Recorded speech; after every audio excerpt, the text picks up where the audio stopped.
Hello everyone, কেমন আছেন সবাই? আমার নতুন একটা ব্লগে সবাইকে স্বাগত। মনা আজকে কোথায় যাচ্ছি? বাইরে। বাইরে। আজকে আমাদের অ্যানিভার্সারি ট্রিট দেবে, তাই না বাবা? আমি মাকে খাওয়াতে যাচ্ছি। ও বাবা, আজকে মনাও খাওয়াবে মাকে নাকি? তার কাছে 50 টাকা আছে না বাবা? হুম, আচ্ছা, ওর কাছে 50 টাকা আছে। সে 50 টাকাতে আমাদেরকে কি খাওয়াবে? আমাদের অনেক কিছু। অনেক কিছু। 50 টাকাতে নাকি অনেক কিছু খাওয়াবে। তো আজকে আমাদের ইচ্ছা আছে বাইরে ডিনার করার।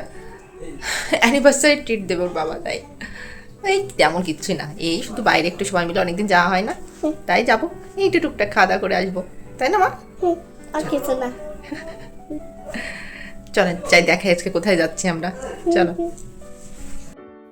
তো যেমনটা বললাম, আমাদের অ্যানিভার্সারি ছিল, কিন্তু আমরা তেমন কোনো কিছুই করিনি। আসলে কোনোবারই তেমন কোনো কিছু করা হয় না। ওই একদম হালকা একটা কেক কাটি, এরকমই টুকটাক বাসায় একটু খাওয়া দাওয়া হয় ভালো মন্দ, তাই। আর একদিন ওর বাবা বাইরে গিয়ে আমাদেরকে খাওয়াই, যার যেটা খুশি সে সেটা আমরা খেয়ে আসি বাইরে থেকে। তো এবার আসলে সময় হয় নাই বাইরে যাওয়ার। তো আজকে ছুটি ছিল, ফেব্রুয়ারি 26 তারিখে চলে গিয়েছে আমাদের অ্যানিভার্সারি। আর আমি যেদিনের ভিডিওটা পোস্ট করছি সেটা ছিল মার্চের 6 তারিখের ভিডিও। তো সবাই মিলে গেছিলাম ওদিনকে একটু বাইরে খেতে। আসলে ওর বাবা বললো যে ঠিক আছে চলো, এবার তো অ্যানিভার্সারিতে আমাদের বাইরে কোনো খাওয়াই হলো না। এটা শোনার পরের থেকে তো মেয়ের মাথা একদমই খারাপ। ঠিক বলেছে বাবা, তুমি তো এবছর আমাদের ফাঁকি দিলা, আমরা তো বাইরে খেতেই যাইনি। তো ওর বাবা বললো হ্যাঁ, আমি ভেবেছি যে আজকে ছুটি আছে, আজকে রাতে আমরা সবাই মিলে বাইরে খাওয়া দাওয়া করবো। আমি বললাম আচ্ছা ঠিক আছে। তো সেই মতো আমি আজকে দুপুরে একদম হালকা রান্না করেছিলাম। আপনাদের সাথে আর শেয়ার করা হলো না, সেটা কারণ আমি রান্নার কোনো ভিডিও ক্লিপ নিই। আসলে ছুটির দিনগুলোতে না এত বেশি ব্যস্ততা থাকে, মানে অন্য দিনগুলো যাও আমি একটু দুইটা বাচ্চা সামলে ভিডিও করতে পারি, কিন্তু ছুটির দিন মানে যেদিন ওর বাবা থাকে ওই দিন আরও আমার একটু হেল্প হবে তা না, ওই দিন আমি আরও বেশি কাজের চাপে পড়ে যাই। তো যাই হোক, এই যে আপনাদের সাথে কথা বলতে বলতে আমি কিন্তু চলে এসেছি সীমান্ত স্কয়ারে।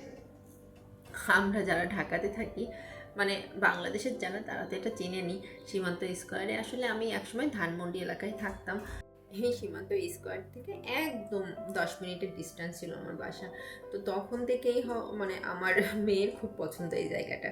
আসলে খোলামেলা তো ও খুব পছন্দ করে, আর আমাদেরও ভীষণ পছন্দ। আর এইখানের খাবারটা আমাদের খুব পছন্দ, বিশেষ করে পাস্তা। যদিও পাস্তা সবসময় খাই আর সবাই খুব পছন্দই করি আমরা, কিন্তু আজকে ইচ্ছা আছে একটু অন্য কিছু খাবো। যদিও ম্যাক্সিমাম কিছুই খাওয়া হবে মেয়ের পছন্দে, ওরা যেটা পছন্দ করবে সেটা। আর আমি ভেবেছি যে একটু রাইসের আইটেম আমাদের খাওয়ার তেমন ইচ্ছা নাই, তারপরও নিব, যাতে বাচ্চারা ওদের রাতে আর বাসায় গিয়ে আমার খাওয়ানোর ঝামেলাটা না করা লাগে, আর ওদের পেটটা যাতে একটু ভরে আর কি।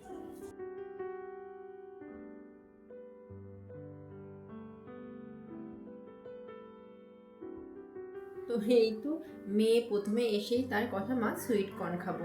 তো প্রথমে সুইট কর্ন নেওয়া হয়েছে, আর ওর বাবা গিয়ে দিয়ে আসছে ফ্রেঞ্চ ফ্রাইয়ের অর্ডার। ফ্রেঞ্চ ফ্রাই ছাড়া তো বাচ্চাদের একদমই চলবে না। আর জানেন, আমি মেয়ের বেলায় এত কিছু মেনে চলতাম, মানে বাইরের খাবার দেবো না, একদম প্রপারলি সব কিছু মেনে ওকে চলতাম, খাওয়া দাওয়া করতাম, সব রুটিন একদম ফলো করতাম। কিন্তু ছেলের বেলায় না আমি কোনো রুটিনই ফলো করতে পারি না। কারণ কি, আসলে বাসায় তো আমার আরেকটা বেবিও আছে, আমার মেয়ে। দেখা যায় ও যেটা খায় ও ছেলেও সেটা খাওয়ার আবদার করে। সেক্ষেত্রে দেখা যায় এত বেশি মানে ঝামেলা শুরু করে যায়, দুই ভাই বোন দেখা যায় মারামারি শুরু করে দিল। সেক্ষেত্রে ছেলেকে কন্ট্রোল করা একদমই যায় না। সেজন্য শুরু থেকে আমি আর এত বেশি চাপ নিইনি, ভেবেছি থাক, যেভাবে মানুষ হয় হোক। আসলে দেখা যায় আমাদের ছোটোবেলাও কিন্তু আমরা এত বেশি, এখন যেমন নিয়ম কানুনের ভিতর দেখা যায়, আগে হয়তো এত বেশি প্রচারণা ছিল না, মানুষ এত জানতেও না। কিন্তু আমরাও তো আসলে মানুষ হয়েছি, ওই যতটুকু একান্তই না পারলে নয়, আমি ততটুকুই মেনে চলি ওর বেলায়। কারণ অনেকেই হয়তো বলবেন যে এতটুকু বাচ্চাকে বাইরের খাবার দেওয়া ঠিক না, আমি নিজেও সেটা জানি, কিন্তু কিচ্ছু করার নেই। তো দেখেছেন তো, কথা বলতে বলতে আমাদের সব খাবারই চলে এসেছে। আমি একটু এদিন ইচ্ছা করে ন্যাচোস অর্ডার করেছিলাম, আসলে অনেকদিন ধরেই ন্যাচোস খাইনি। আর একটা অর্ডার করেছিলাম, এই যে একটা রাইস প্ল্যাটার। তো এই যে বাচ্চাটা খুব মজা করে খাচ্ছে, আমার ছেলেও দেখলাম ভীষণ এনজয় করেছে চিকেন ফ্রাইটা। ও এমনিতেও চিকেনটা একটু পছন্দই করে।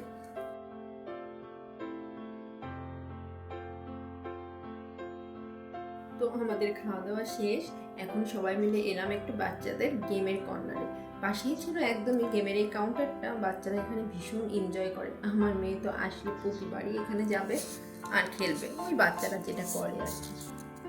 তো এই ছিল আমাদের একদম ছোট্ট সিম্পল ঘরোয়া সেলিব্রেশন যেটাকে বলে। তো আমরা তো আজকে ভীষণ এনজয় করেছি সবাই। আর আমার আজকের ভিডিওটা আপনাদের কেমন লাগলো আমাকে কিন্তু কমেন্টে অবশ্যই জানাবেন। আর আমার ভিডিওগুলো যদি ভালো লাগে আমার চ্যানেলটি সাবস্ক্রাইব করতে প্লিজ ভুলবেন না। আর কমেন্টে কিন্তু আমাকে অবশ্যই লিখবেন আমার ভিডিওটি কেমন লাগলো। দেখা হবে সবার সাথে নতুন একটা ভিডিওতে। ততক্ষণ পর্যন্ত সবাই ভালো থাকবেন। সবাইকে টাটা।